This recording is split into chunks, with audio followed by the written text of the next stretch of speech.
એક સુફરી લઈ તેમાં 2 ટેબલ સ્પૂન ઓઇલ ઉમેરવાનું। ઓઇલ ગરમ થઈ જાય ત્યારે 4 ટેબલ સ્પૂન મકાઈના દાણા ઉમેરવાના, એટલે કે કોન ઉમેરવાના। અને એ જ્યારે ગરમ થઈ જાય ત્યાર પછી આપણે ઓલું જરાક નિમક કે આપણે યલો જોતા હોય તો હળદર ઉમેરવાની, નહીં તો ખાલી નિમક વ્હાઈટ જોતા હોય, અને કલરફુલ જોતા હોય તો કલરના 2 કે 3 ડ્રોપ ઉમેરવાના।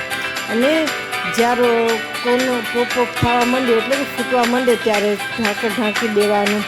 ઢાંકણ ઢાંકી અને પછી સુફરી આખું હલાવતા રહેવાનું ઢાંકણ સાથે જ। જો આપણે ચોકલેટવાળા જોઈએ પોપકોર્ન તો મેલ્ટેડ ચોકલેટ રાખવાની, હું જેમ વાપકામ બતાવી છે એવી તો મેલ્ટેડ હોવી જોઈએ થોડીક। ને પછી ઉપરથી જ્યારે થોડાક ફૂટી જાય ત્યારે ઉપરથી ચોકલેટ નાખી દેવાની, એટલે ઉમેરી દેવાની, એટલે આપણા બધા ચોકલેટવાળા પોપકોર્ન થઈ જશે।